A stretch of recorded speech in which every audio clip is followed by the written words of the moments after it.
Welcome to செல்வி சமையல். இன்றைக்கி செல்வி சமையலில் நம்ம ஒரு ஆரோக்கியம் நிறைந்த லட்டு தாங்க எப்படி செய்கிறதுன்னு பார்க்க போகிறோம். ரொம்ப எளிமையாக ஈஸியாக நம்ம வீட்டில் இருக்க பொருட்களை வச்சு செய்யலாம். வாங்க என்னென்ன பொருட்கள் தேவைன்னு பார்ப்போம். நான் அதுக்கு இன்றைக்கி அரை கப் பச்சை பயிறு எடுத்துருக்கேங்க, அரை கப் பொட்டுக்கடலை, அரை கப் அரிசி புழுங்கல் அரிசி, 5 ஏலக்காய், 15 முந்திரி பருப்பு, அரை கப் நாட்டு சர்க்கரை, நெய் வந்து 2 டீஸ்பூன் தேவைப்படுங்க. வாங்க இப்போ நம்ம அடுப்பு ஆன் பண்ணிவிட்டு அடுப்பில் ஒரு பேன் வச்சுக்கலாம்.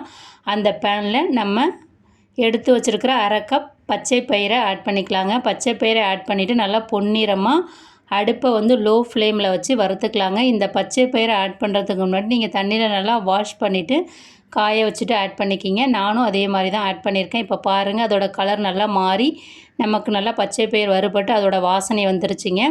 இப்போ நம்ம இந்த பச்சை பயிரை ஒரு பிளேட்டுக்கு ட்ரான்ஸ்ஃபர் பண்ணி ஆற விட்டுக்கலாங்க. பச்சை பயிரில் அவ்வளோ ஒரு சத்துக்கள் இருக்குதுங்க. நீங்கள் எப்பப்போல்லாம் உங்களுக்கு டைம் இருக்கோ அப்பப்போல்லாம் பச்சை பயிர் குழம்பு, பச்சை பயிர் உருண்டை அந்த மாதிரி செஞ்சு சாப்பிட்லாங்க. இன்றைக்கி நம்ம இதில் லட்டு தாங்க செய்ய போகிறோம்.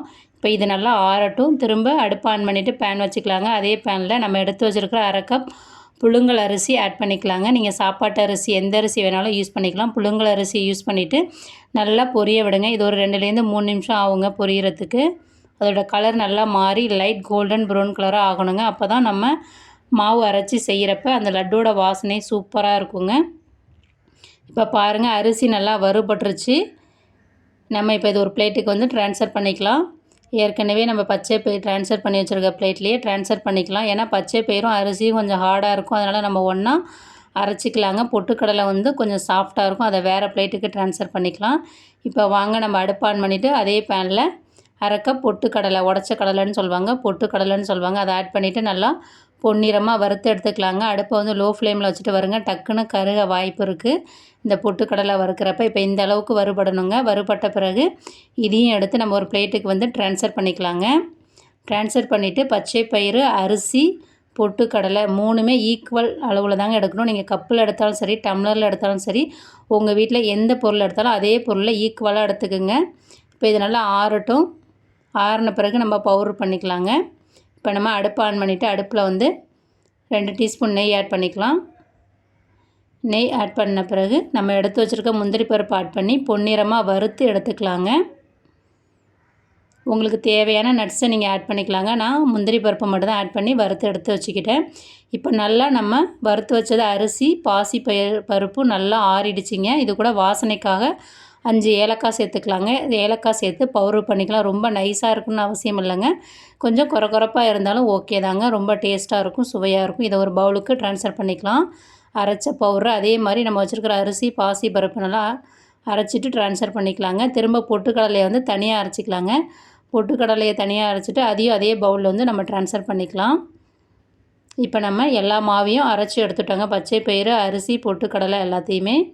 இப்போ அதே பேனில் வந்து நான் அடுப்பு ஆன் பண்ணல, நல்லா ஆறிடுச்சிங்க. ஆறின பிறகு அந்த நெய்யிலேயே நான் 1 கப் 250 ml கப்பால் 1 கப் தண்ணி வச்சுக்கிறேங்க. 125 ml கப்பால் அரை கப் நாட்டு சர்க்கரை ஆட் பண்ணிவிட்டு, இந்த சர்க்கரை கரையிற அளவுக்கு இருந்தால் போதுங்க. பாகுபதம்லாம் தேவையில்லை. கரைஞ்சிட்டு ஒரு கொதி சென்றாக வந்து கொதிச்சுதுன்னா நீங்கள் அடுப்பை ஆஃப் பண்ணிடலாங்க. இந்த லட்டு செய்கிறதுக்கு கம்பி பதம்லாம் தேவை கிடையாதுங்க. இப்போ நல்லா கொதித்து வருது பாருங்கள். இப்போ நம்ம அடுப்பை ஆஃப் பண்ணிவிட்டு கொஞ்சம் ஆற விட்டுக்கலாங்க. இப்போ நம்ம அரைச்சி வச்சுருக்க பவுடரில் எந்த ஸ்வீட் செஞ்சாலும் கொஞ்சம் உப்பு ஆட் பண்ணிக்கணுங்க. அப்போ தான் நமக்கு அந்த ஸ்வீட்டை வந்து எடுத்து கொடுக்கும். இப்போ உப்பு ஆட் பண்ணிவிட்டு நல்லா மிக்ஸ் பண்ணிக்கிங்க. அது கூட நம்ம வறுத்து வச்சுருக்கிற முந்திரி பருப்பு ஆட் பண்ணிக்கலாங்க. முந்திரி பருப்பு ஆட் பண்ணிவிட்டு அதையும் நல்லா மிக்ஸ் பண்ணிக்கலாங்க. இப்போ நம்ம தண்ணியில் ப்ரௌன் சுகரை கரைச்சி வச்சுருக்கோம் பார்த்தீங்களா, அந்த இதை ஊற்றிக்கலாங்க. இது கரெக்டாக இருக்குங்க.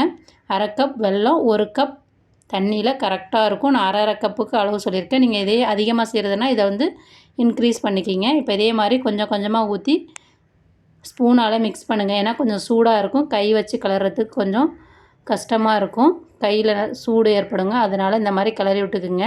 இப்போ நான் எல்லா பாகையும் ஊற்றியாச்சுங்க. இந்த பாகுன்னு சொல்ல முடியாது, அந்த சர்க்கரை கரைச தண்ணியை ஊற்றியாச்சு. இப்போ நம்ம கையால் நல்லா பிசைஞ்சு விட்டுக்கலாங்க, எல்லா பக்கமும் ஸ்ப்ரெட் ஆகிற மாதிரி.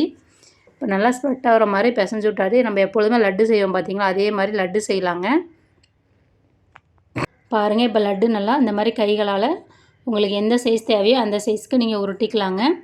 எனக்கு இதில் ஒரு 10லேருந்து 11 லட்டு வந்ததுங்க, ஒரு மீடியமான சைஸில். இந்த அளவுகளை பயன்படுத்தி செய்கிறப்ப இதே மாதிரி நம்ம 1 பை 1 எல்லா உருண்டையும் உருட்டி வச்சுக்கிட்டோன்னா நமக்கு சூப்பரான சுவையான பச்சை பயிறு அரிசி பொட்டுக்கடலை லட்டு வந்து தயாராகிடுச்சிங்க. ஸ்கூல் விட்டு பிள்ளைங்க வந்தாங்கன்னா இந்த மாதிரி ஹெல்த்தியான ஆரோக்கியமான ஸ்வீட் செஞ்சு கொடுத்தீங்கன்னா பிள்ளைங்களும் நல்லா விரும்பி சாப்பிடுவாங்க. நான் லட்டு ஷேப்பில் சர்வ் பண்ணியிருக்கேங்க. நீங்கள் உங்களுக்கு விருப்பமான ஷேப்பில் சர்வ் பண்ணிக்கலாம். இப்போ நமக்கு தேவையான லட்டு வந்து ரெடி ஆகிடுச்சு பாருங்கள். 11 லட்டு வந்திருக்குங்க எனக்கு இந்த அளவுகளை பயன்படுத்தி செய்கிறப்ப. இதே மாதிரி நீங்களும் உங்கள் வீட்டில் லட்டு செஞ்சு சாப்பிட்டு பார்த்துட்டு எப்படி இருந்ததுன்னு சொல்லுங்கள். இப்போ பாருங்கள், நான் ஓப்பன் பண்ணி காமிக்கிறேன். அவ்வளோ ஒரு டேஸ்ட்டாக எம்மியாக இருக்குங்க. இதை நீங்கள் ஒரு வாரம் போல் இந்த லட்டை நீங்கள் ஒரு வாரம் போல் ஃப்ரிட்ஜில் வச்சு யூஸ் பண்ணிக்கலாங்க. ரொம்ப டேஸ்ட்டாகவும் சுவையாகவும் இருக்குங்க. இதே மாதிரி நீங்களும் செஞ்சு சாப்பிட்டு பார்த்துட்டு எப்படி இருந்ததுன்னு சொல்லுங்கள். நம்ம சேனலை லைக் பண்ணுங்கள், ஷேர் பண்ணுங்கள், சப்ஸ்கிரைப் பண்ணுங்கள், கமெண்ட் பண்ணுங்கள். Thank you very much.